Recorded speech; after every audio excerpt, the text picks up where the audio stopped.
Kita ko sa post ni Chloe, ambot lang word for word maubad yung giingon nga utang na loob dili na kinahanglan para sa ginikanan o gusto niya nga mo na ma-normalize sa Pilipinas.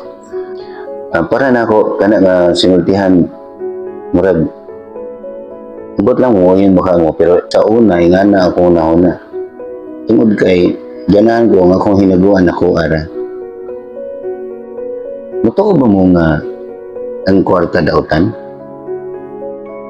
O ang love of money is the root of evil? Kay para nako ang kwarta walay buot. Papil mo na. Ang nagkupot sa kwarta may naibuot. O i-amplify lang niya kung unsay mo ang ginaya. So kung daw kadaan sa wala pa kay kwarta, inigna na kay kwarta mo, samot ka gadaw. Pero kung manggihatagon kadaan sa wala pa kay kwarta, inigna na kay kwarta mo, samot ka pagka manggihatagon. Mga kong gituuhan. Ambot lang mo yan ba mo na? Kay nakoy nakita ng mga tao nga itong lisod pa sila, di na sila manghatagdaan, binigay manghatag kamunggay, tangad. Pag naana sila, samot, mas di na nun sila managad. Napoy mga tao nga, kadong nagsugod pa sila sa gamay, manggihatago na sila yung karinderya, ila pang pangtagaan, sobra ang uban nilang customers o ilang mga tao, ilang pa kanunumayo.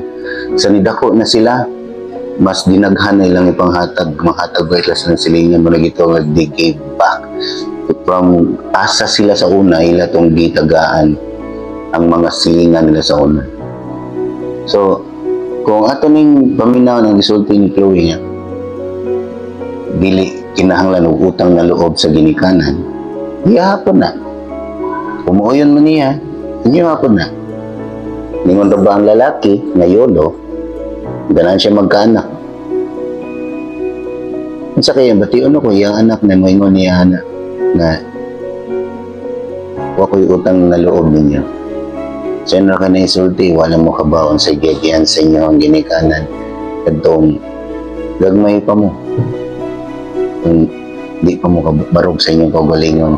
Sa inyo mo, waman ni nag-ingon ninyo nga naon ni. Okay, waman to niya gibuhat tungod kay naingon ka. Di atong gibuhat tungod sa gugma. So, ang gugma walay presyo. Dili maningil ang gugma. So, kung inyong ginikanan wala naningil ninyo, niya dili sa mumuhatag, inyo hapon na. Basta sa mga Pilipino, labi na mga pobre nga parihan na mo, mubati ni. Kay kabalo may kung unsa ang wala. O kabalo may mutanaw og utang na loob. Kabalo may mubaws sa nabuhat na mugmaayo. Mao nay utang na loob.